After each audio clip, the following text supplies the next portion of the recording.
relaxed interview and I'm like chill, or is it like I'm gonna be excited? I'd rather be chill. Yeah. You'd rather be chill and not worry about anything. Yeah. Is that why you don't do a lot of interviews? No.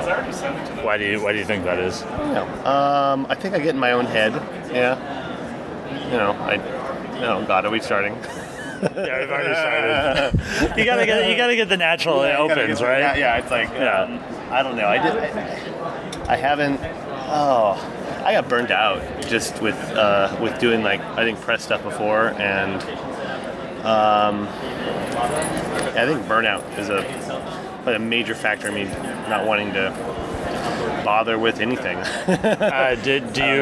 Were you kind of burnt out from just the same old questions, kind of just the same old discussion, or is it just being on that kind of burns you out?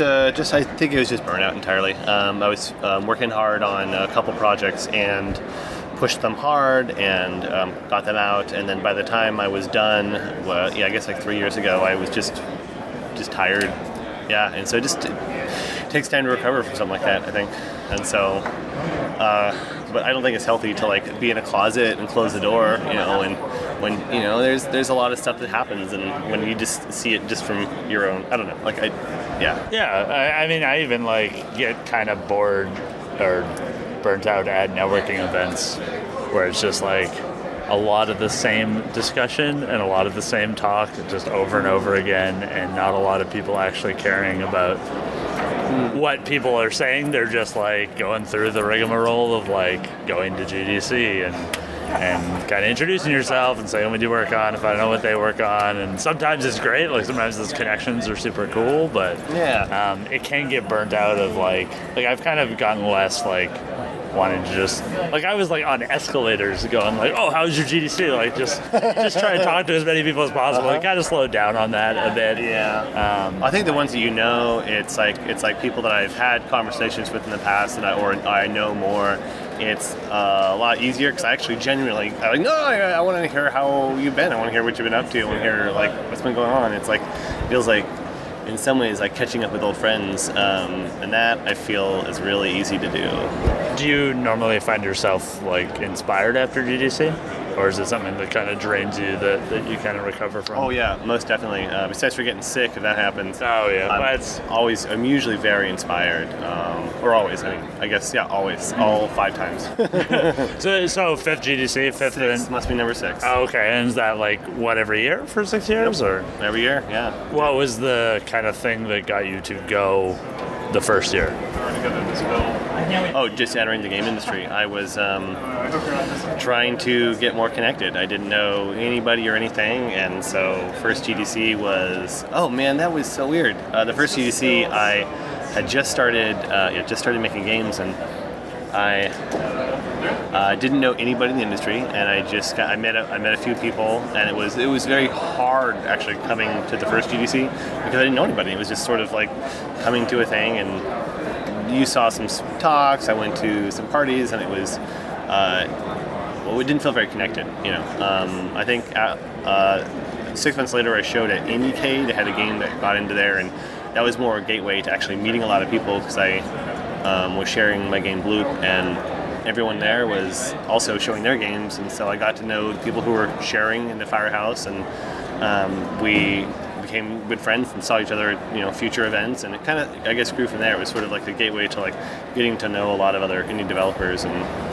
other people in the press and other people, and so it made GDC the next year better. And so for me, like GDC is I guess mostly just gotten better and better because I know more people and it's more easy to see people. Yeah. Would you say that like IndieCade is a more social event? No. I mean, it's just different. Yeah. GDC, it's there's. I think that it's easier to get to know a lot less people, so it's a lot easier to like connect with. It's just indies there, and so it's easy to have like people who are like, oh yeah, we're both doing the same thing, and like I understand the struggles you're going through or the cool things you're doing. That's exciting to me because I'm on the same wavelength, and there's a much larger breadth of people at GDC. So I think that actually probably is harder to find maybe your people, or maybe kind of people that you feel comfortable with, especially coming as an outsider because of 30,000 people at GDC, however many it is. But there's definitely like as big as GDC is, there's definitely a lot of people that are kind of doing completely different things or don't have any, and I find it like super interesting to talk to some of those people because it's like I don't buy wholesale game boxes and ship them to Mexico. That's like the opposite of what I'm doing. So it's cool to talk to those people for a little bit, just to kind of get like a sense of all the random things people do in this industry and kind of how they all come together for this one show. And actually, it was funny actually hearing that one talk we just saw with Galaxy Kate. She was sharing just her procedural stuff, and I guess she does a lot of weird procedural stuff, and I guess it's maybe a little bit closer to the indie side in that case, but she was coming from such a different perspective with what she was doing that I found that interesting. Yeah, like especially with the procedural stuff, there's definitely even like there's like a big scale thing where it's like we just can't even make this. Yeah. And then there's kind of the side of like I want to make weird art. Yeah, that's it. Like I want to make weird art, and it was that I find exciting because it's so outside of like I'm gonna make these weird chatbots, and like it's exciting and interesting. And of course, there's so many people at GDC that I don't know. Right? Yeah. Yes. Sorry. Terrible segue. Where's this going? What's been the best talks you've gone to at GDC? Oh man, I don't know. Maybe even like the first year. Like, what were some of the talks you can remember from then? Good God. I'm trying to go back and think. I really liked Tim Rogers' talk about video ball. That was funny. Yesterday. I missed it yesterday? Or not yesterday, last year, yeah. He was given video ball, the sport and what I developed, and then he's actually doing the failure workshop this year. So do I have to fail if I go there? You have to fail to go. Yes. It's interesting. Hindsight is always 20/20, but Tim had a great talk. Especially because it was like both funny and like a way to sell the game. Like it's kind of there's not a lot of funny talks.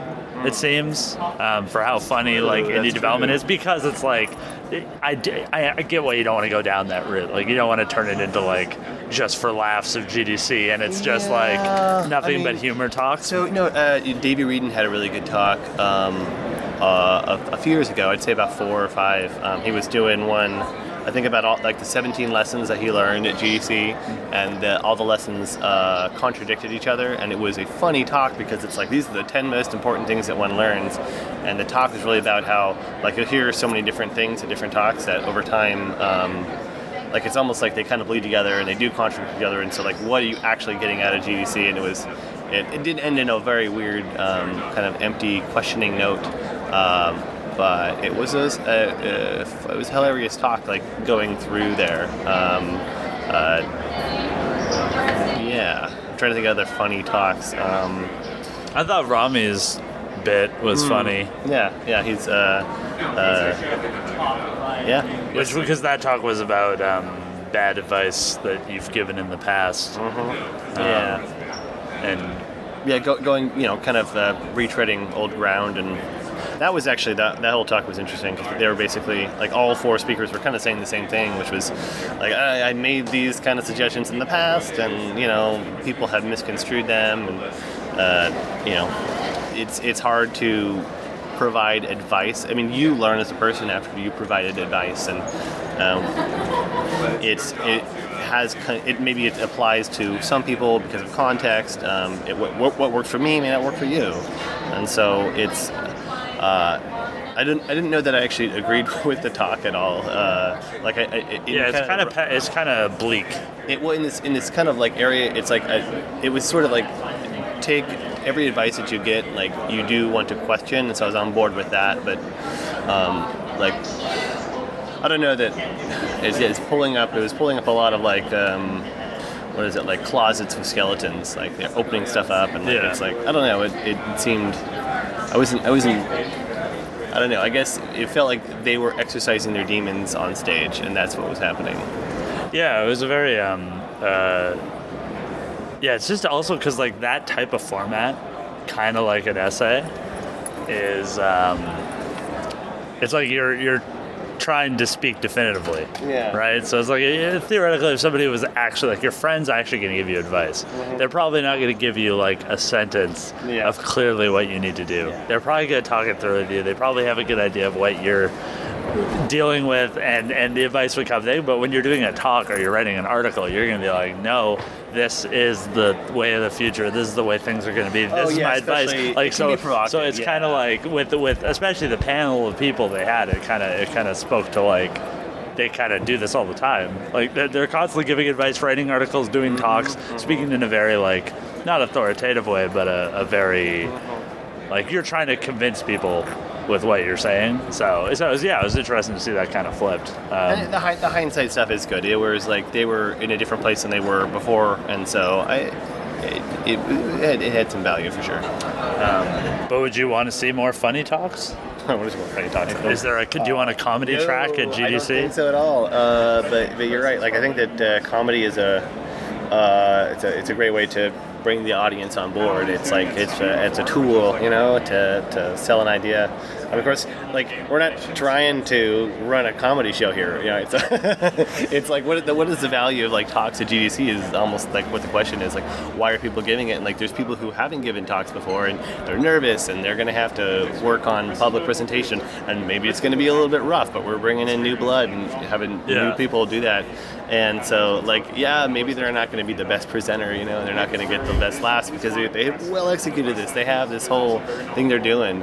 They know the beats. They know how to play the audience. But though I feel like comedy is one of the things that's kind of better in person because there is kind of that, obviously it's cheaper to buy a IGS pass and fly to San Francisco than it is to probably buy the vault.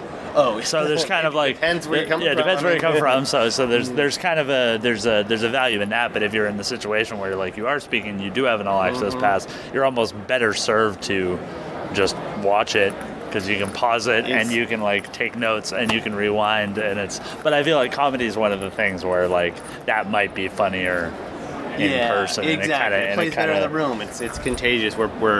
I think more than just comedy, I think there is something to seeing it live where like you are part of the audience and we all are kind of reacting together to it happening live in front of us. It's not pre-recorded, and it's almost like when it's been pre-recorded, what's happening is set in stone. It's already been laid out, but when we're watching it, it's more exciting because things are going to happen. Maybe somebody's going to say something in the audience, or which never.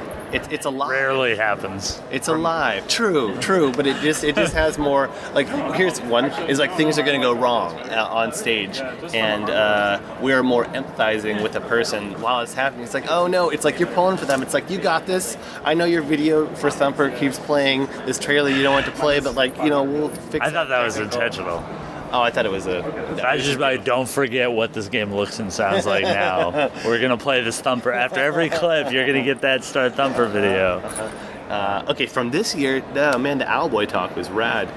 They put a lot of effort into the talk that they prepared. And they played the game live. They did. I saw that, which was cool. They actually looked like they had a special build that layered in all these effects as they went. Like at first, it was kind of a static version of the game, and they brought in clouds, they brought in moving elements, and they were live directing sort of the evolution of their game with a special like GDC build. It looked like. They were being good musicians. They were doing a good job presenting. It was very impressive. Yeah, it's I always find like in person I'm more inspired. Not even necessarily from what they're saying, but for whatever reason, sitting in those chairs, my brain tends to go like, oh, that's neat, or oh, that's a cool idea, or oh, I might want to do that. And even though it might not be exactly what is being presented, there's for sure. There's something in the air coming out here as you get to everyone is coming out. They're sharing stuff that they're working on, and I think we put ourselves in a position where we're like, maybe it's like a classroom thing for some of us who have been students in the past. We're going to see a lecturer, and so I think we are kind of collectively as a group opening ourselves up to accept and listen to ideas, in a way that makes us more teachable, or just. I don't mean just accepting instruction, but it's sort of like you're questioning the stuff that is being said too. It's like, I don't know about that, or like, oh, that's interesting, or maybe I disagree, but this gives me ideas for other things. And so I feel like we are more able to be inspired maybe when you come out and see it live. Yeah. Have you done GDC Talk? Nope. Is it something you won't think about doing in the future? Yeah. I don't know. I think there's some stuff that I would like to talk about, but I don't.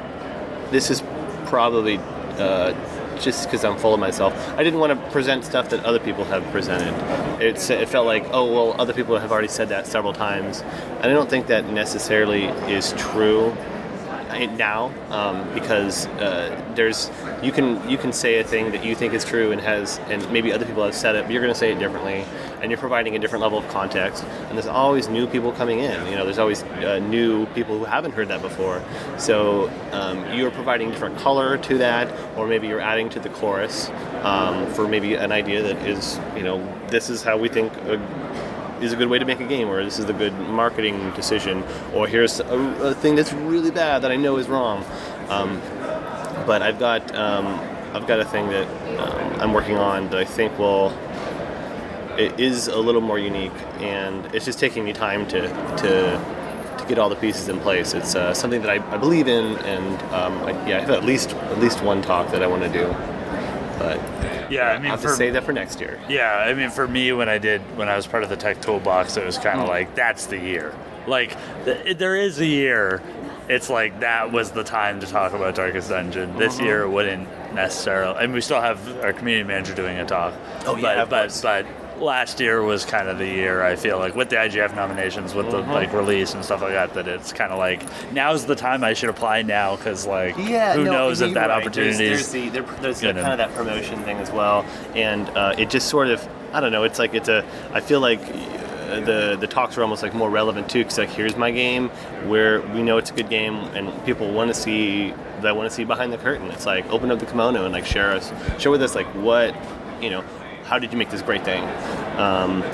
So yeah, it kind of was the year. So yeah, I think that's also, yeah, that's another great reason to talk. Have you spoken at like any other conferences? Yeah. Is there any other conferences you've thought about speaking at? Oh, not so much. I used to teach high school. This is before doing games. This is how you got your game into the grubby little hands of school children? No, I didn't even make games back then. So you weren't like installing. Yeah, I was doing independent film, and I was doing I was trying to make indie film, and I was doing it for a number of years. And teaching high school was cool because I had been working in the industry, in quotes here, which was true because I was making indie film and I knew a lot more about it. And I got some like provisional credential, and they're like, "Here, come teach this class." It's like, "Oh, okay, sure." So you were teaching film. I was teaching the kids how to do filmmaking. I taught them, like, here's film noir. Now we're going to make some film noir. Here's how you do editing. Here's how you use Photoshop. Like, yeah. What was high school kid film noir like? Oh, man, it's wild. It's like, because it's their own interpretation of kind of what they're seeing. We watched some of those films, and I was just introducing them to, like, new ideas, and they were exploring stuff. It was a blast, like, teaching the kids. But there's a certain thing with high school that I found where it's like I am also partially responsible for these kids, and I think that I was interested in like teaching more in a higher academic level of people who like want to be there. So like I think that I do like to share with people, but for only people who actually want to show up, and I don't want to like basically you have to be a babysitter when you're a high school teacher. Yeah. So yeah. And also like with film, it's kind of not in like one of the more relaxed electives. I'd say a lot of people take the film or like with the electives, right? It's like like I'm just gonna take film because it's easy. Yeah. And it was. Well, I mean, I made him work hard, but you know. So what have you tried at all to like transition your indie film experience into game experience in any like video way, like devlogs, documentaries, kind of No, I mean, live action trailers? no live-action trailers. I've thought about some live-action trailers. I do cut my own trailers, and so good at cutting stuff up in Final Cut, so still use the old tools for that. Other ways of working in it, the best thing is sort of finishing projects. So I had done a lot of like projects, and so I understood scope and scope creep and kind of how to finish larger things, just bigger projects. So I learned hard lessons, and I definitely applied those to like making games. I am interested in doing more direct stuff as well. I just actually I was on the Train Jam, and it was actually my oldest game idea. I wanted to mix pixel art with motion blur, and so I'd done a bunch of effect work in After Effects, and I always felt that like motion blur in After Effects was a great way to just to blend things together. Sort of you can sell effects with motion blur out of After Effects. It's really great. I always thought it was like the screen shake of film, where you can hide stuff with motion blur. It gives it so much punch, and it's so easy to use. And so I was wanting to blend pixel art with motion blur, and I was just on the Train Jam, and I finally got to try it. I have a character that jumps back and forth, and it uses motion blur. I actually cut to some effects that I made in After Effects. I took the pixel art character, blew it up, and then made it move in After Effects to create those frames. So it's big, heavy texture memory using things, and it kind of worked out. It wasn't this big thing that I thought it was going to be, but it was some good polish. Is it an effect that you plan on like using in other games? Like I don't know. Oh, okay. So it was just like this is what made you choose that for Train Jam? Oh, I had been itching to try it out for so long. It was because it's my oldest game idea, and I've been working on a project that is it's sort of, I guess it's for me, it's like exercising my own idea demons. I'm trying to like free the cupboard of old ideas. There's only so much I can do, right? Yeah. And so I taking a break from a larger project, and I brainstorm a bunch of like old ideas in a new context, which is like trying to get each one of them done in a month. And so one of these ideas was this train bandit game, where I wanted to do the original idea was to have a bandit inside a train robbing people, but I ended up simplifying it for the Jam version, and I wanted to do this motion blur thing, and so I combined those to create this this micro arcade game, kind of like Flappy Bird or Super Hexagon, something really tight and just a simple score chaser, very basic, and it's like, all right, well, like maybe that's not like the world's best version of that idea, but I got a chance to to explore it a bit, and I'll polish it up and do maybe about a few more weeks on it, and then I don't know, it feels good. It feels good to. So have you done like a lot of game jams? Yes, I have. How early in your career did you start kind of doing game jams? I think the first Ludum Dare I did within the first year of starting. So I started games in 2011, and I was doing game jams, I think, December 2011, and then 2012. I might be mixing up the years a little bit. 2012. Yeah, I did a couple. Like I was doing the Ludum Dares, and I think there's a lot of. Maybe it was where I was as a person, but I feel like Ludum Dare was hot shit back then. I feel like it was like a bigger hot deal. Shit, like a cool sneaker, or like hot shit, like apparently John Wick 2. I feel like John Wick 2. Yeah, I feel like it was. That's supposed to be bad, right? No, John Wick 2 was fun. Oh, okay. I heard somebody talking mess about John Wick 2. I had a good time. I was on board. So good hot shit. Yeah, good hot shit. Yeah. It was. I felt like it was exciting. I feel like it. I don't know. Maybe I was seeing it show up more on like blogs and stuff I was reading back then. I felt like I was seeing. It's the game jam. I'd say is the most well known. Yeah.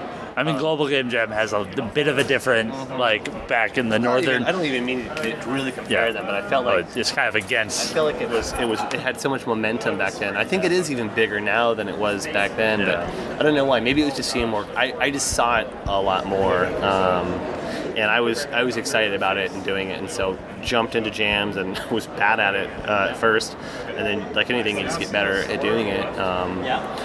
Doing one with a couple guys, we did a game jam, and then we went on to do a whole project built around game jams.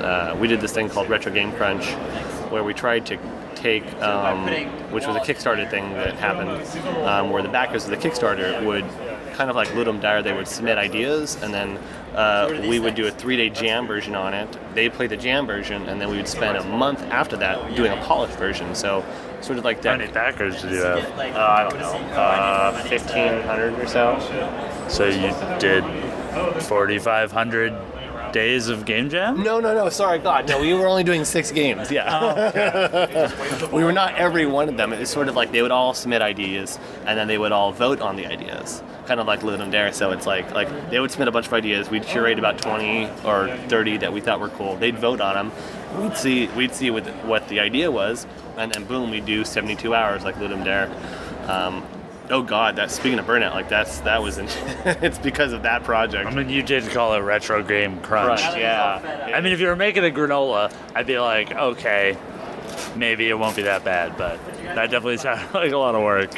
Yeah, it's we signed ourselves up for. Why not a Patreon? Or was it not around? Not Patreon. I don't know. We thought we were being smart. We're like, whoa. Well, it was kind of to prove out an idea. We're like, here's the thing that we could do. What if we were to do kind of a month subscription thing, right? And then maybe we could just do it for a year. It's like, oh, let's be smart. Let's just make it like 6 months. Let's not overdo it here. Let's try and be smart about this. But we overburdened ourselves for no reason. I mean, it's cool. Like, it's I mean, there are probably games that do this that I'm just not aware of, but like, I'm kind of excited at the idea of Kickstarter as a weird business model. Like, I even have ideas where it's like, I'd go to Kickstarter to do something that, like, just because it's kind of weird. Like, like there should be more. Like, your idea sounds nuts, and that like you're having the users like literally send you ideas about what to make, and you're jamming on them, and you've kind of probably not selling those finished copies. So it's kind of like a purely collaborative thing with the audience, and I think that's super cool. No, it was. You're right. We got to launch something wild. We got to do it, and like in some ways, you can even use Kickstarter to sort of like prove an idea. It's like maybe it will work, maybe it won't. Because that's how it's mostly used. It's mostly used like I think this idea is cool. Yeah. Is it cool? And then if it funds, I guess it's cool, and you decide from there. Yeah, and of course the funding helps too. Yeah. Like, I really like. There's this.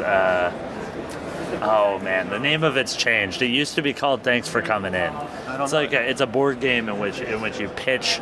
It's not the name of it anymore. It's called something else. So terrible plug, but you get 2 cards. It's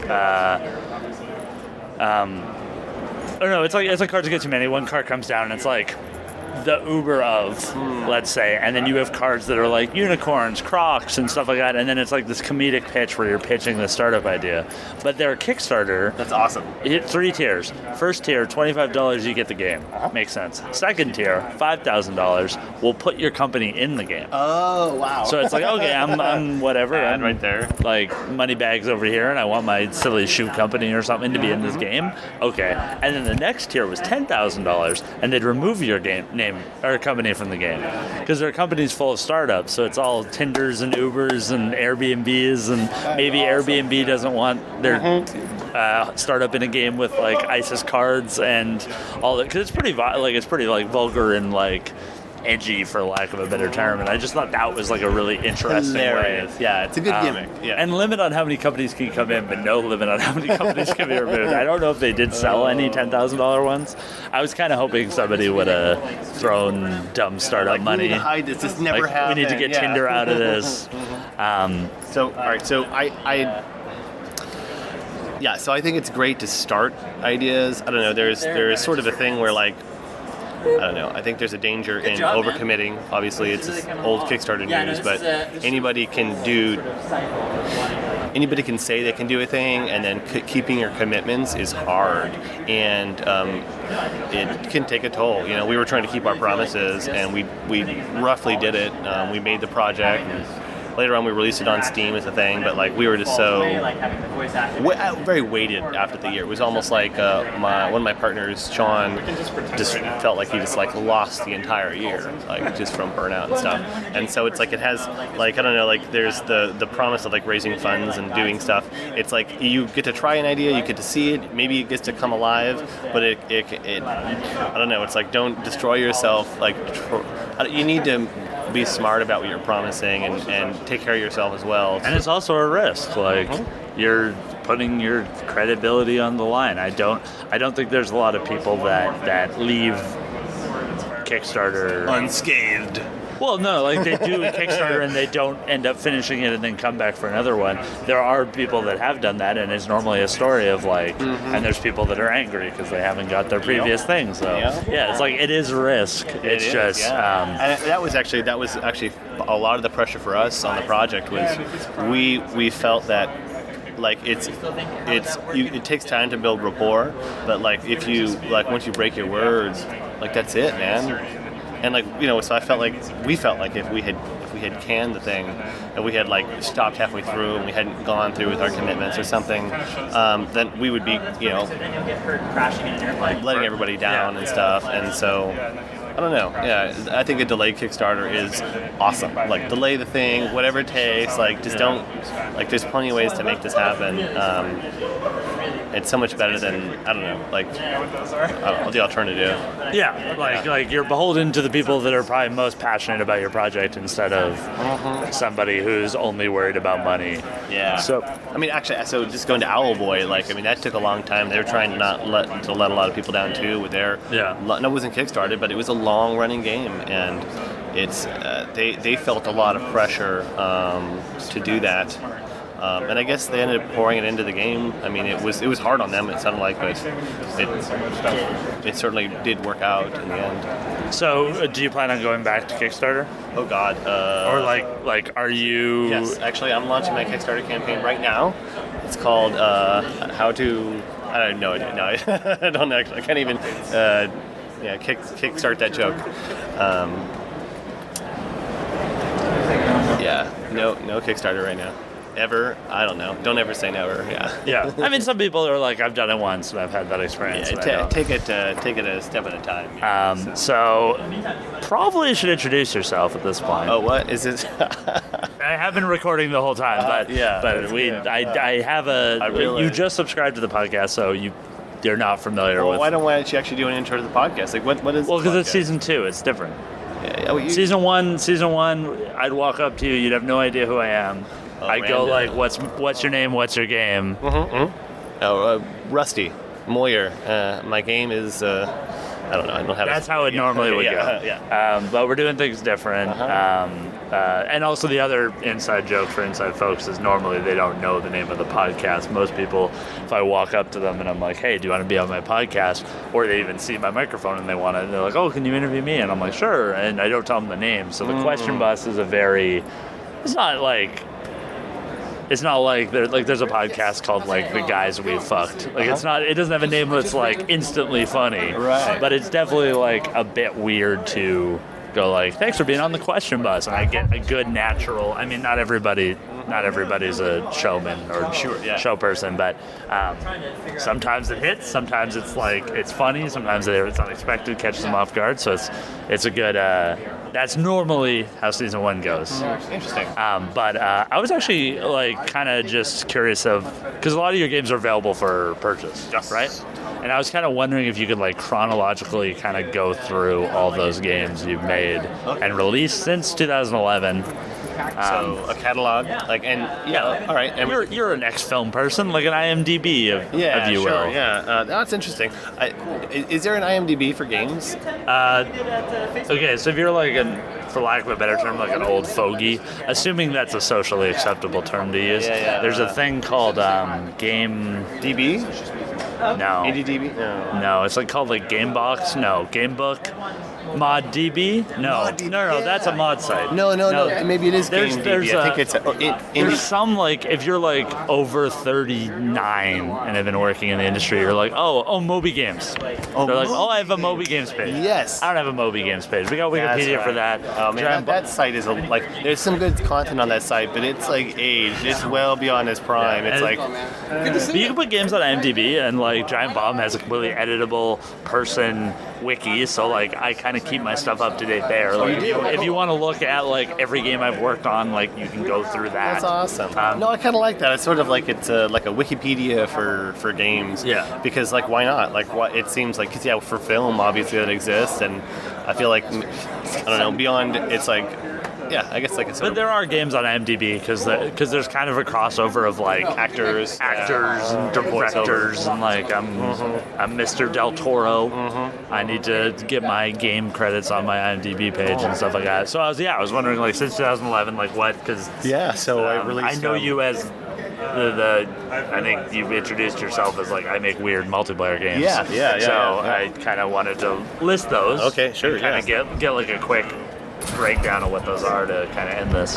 Sure, yeah. It's I started first game was Box Cat, which was my first commercial video game.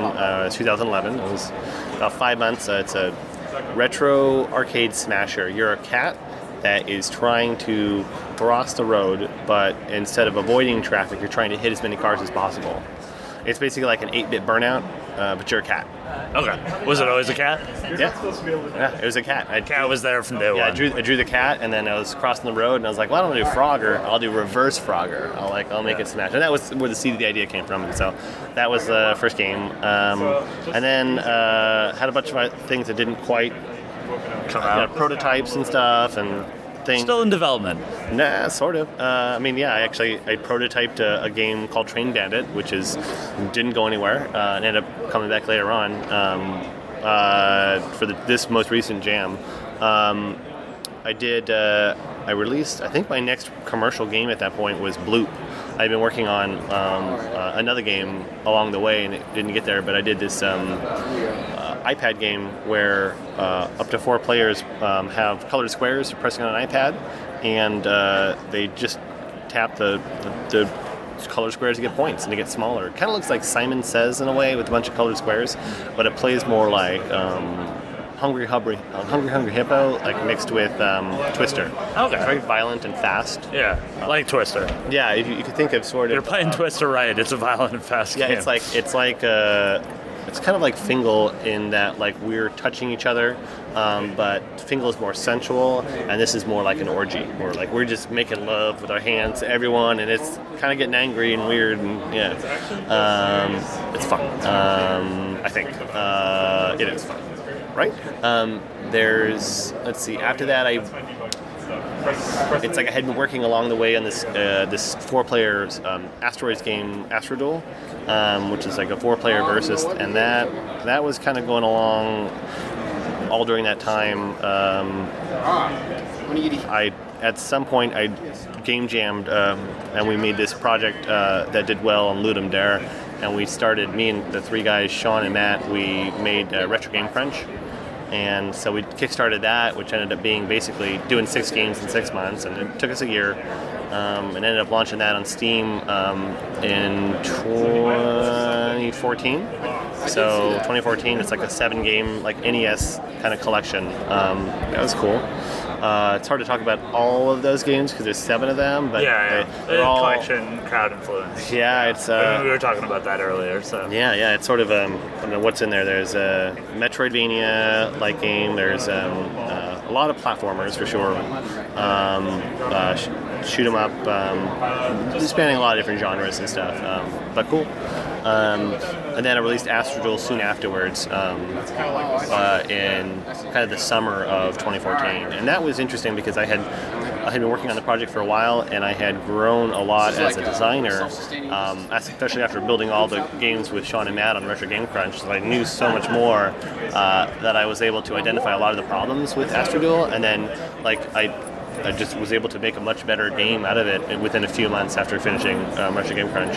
And then I spun that off and did a version called Astro Party, which was a free version for phones and for tablets, where you just have 2 buttons and your ships always go forwards, and you can only turn to the right, kind of like Zoolander. Yeah. So he's an ambi-turner, and you can only go one direction.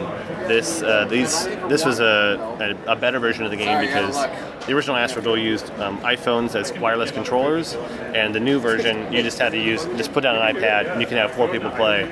And it was ad supported. Ended up being pretty popular with kids in high schools. Is that kind of your like most successful? And I mean, as far as like business wise, I mean, it might be financially at some point. It's definitely the most consistent. It's the only game that makes more money year over year. Yeah. Which is, I don't even know how that's possible. It's not like a hit. Yeah. But it's also, it like over time has become like in no way a flop. And like they play, I think like 1.5 million games a year right now. Wow. It's very popular in high school. Like the kids who play it a lot. They bring out their iPads at school and they play, and they get very competitive. And yeah, it works well just for a school environment, I guess, which just happened. It was like, I mean, you hear about all those like iPad reward times where it's like these kids actually are better behaved if we let them we give them like a tiny amount of time at the end of the week where they get to play video games, and they better be behaved, because you don't want to be in detention while everybody's playing Astro Party. Yeah. So I think that was the last new game they released. Did some ports and stuff. Brought Astro Duel to Steam and did into Apple TV, and that's a lot of that was kind of learning C++ and porting over my engine code, and a lot of work has been on new games, and I really haven't actually launched anything for about 3 years. Feels like new games. Is there anything you're that's already like announced, or is it all still under wraps? I think none of it's announced. One of them is a big project, but it takes time to figure out how to do a big thing. I'm trying to do something bigger than I've done before in the past, and I don't know. I'm trying to figure out how to do that. I've got 3 micro games I'm doing. One of them was the one I wanted to prototype on the train, called Train Bandit, and I'm also doing a couple other tiny ones that should be coming out in the next couple of months. I think I'm calling it Boxcat Base Bash, one of them. It's a sequel to Boxcat. So instead of cars crossing the road, cars are falling from the ceiling. And I'm using a bunch of art that I had used from my 6-year-old game, and I'm just like to build this like crazy little arcade sequel. Yeah. And if people want to know when those are coming out, where would you find that? Where to go? The promo, man. Just I don't know, my website, I guess, which is rustymoyher.com. Moyher. I guess probably the best thing is just me on Twitter, which is rustym. I'm trying to think, I don't really update my website that well. Yeah, I mean, Twitter's usually good. Twitter would probably be for sure the best, because I will definitely talk about it on Twitter. Yeah. Well, thanks for being on the Question Bus. Oh yeah, I'm glad to be here, man. It was a ride. That's how it normally would. Yeah. But it's season 2, new things. So, what's the next talk you're most excited to see? Still Groovin'. The talk we're going to right now. Yeah. Teddy's doing a sequel to his previous game life set to music. So yeah, should be fun.